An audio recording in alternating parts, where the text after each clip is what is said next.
जीवन की सीख, राजा भोज और व्यापारी।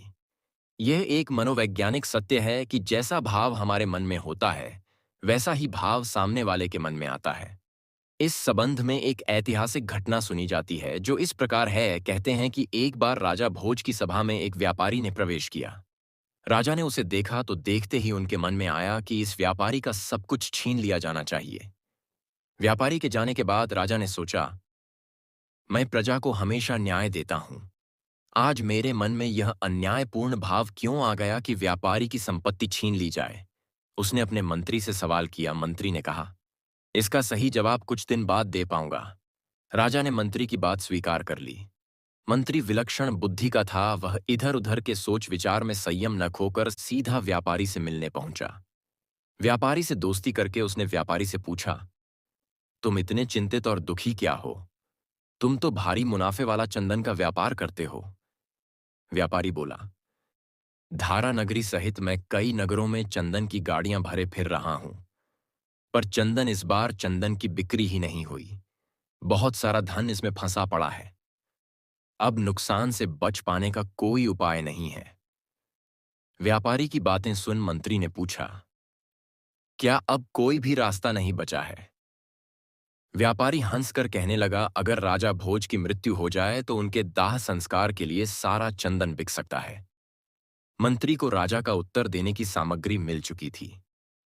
अगले दिन मंत्री ने व्यापारी से कहा कि तुम प्रतिदिन राजा का भोजन पकाने के लिए एक मन 45 किलोग्राम चंदन दे दिया करो और नगद पैसे उसी समय ले लिया करो।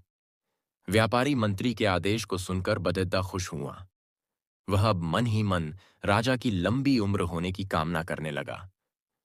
एक दिन राजसभा चल रही थी। व्यापारी दोबारा राजा को वहां दिखाई दे गया तो राजा सोचने लगा, यह कितना आकर्षक व्यक्ति है, इसे क्या पुरस्कार दिया जाए। राजा ने मंत्री को बुलाया और पूछा, मंत्रीवर, यह व्यापारी जब पहली बार आया था तब मैंने तुमसे कुछ पूछा था। उसका उत्तर तुमने अभी तक नहीं दिया। खैर, आज जब मैंने इसे देखा तो मेरे मन का भाव बदल गया। पता नहीं आज मैं इस पर खुश क्यों हो रहा हूं और इसे इनाम देना चाहता हूं। मंत्री को तो जैसे इसी क्षण की प्रतीक्षा थी। उसने समझाया, महाराज, दोनों ही प्रश्नों का उत्तर आज दे रहा हूं।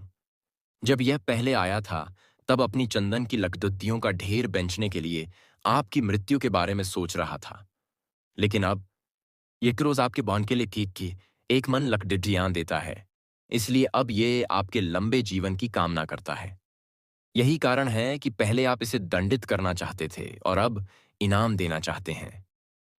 मित्रों, अपनी जैसी भावना होती है वैसा ही प्रतिबिंब दूसरे के मन पर पुटिढ़ने लगता है। जैसे हम होते हैं वैसे ही परिस्थितियां हमारी ओर आकर्षित होती हैं। हमारी जैसी सोच होगी वैसे ही लोग हमें मिलेंगे। यही इस जगत का नियम है। हम जैसा बोते हैं वैसा काटते हैं। हम जैसा दूसरों के लिए मन में भाव रखते हैं वैसा ही भाव दूसरों के मन में हमारे प्रति हो जाता है।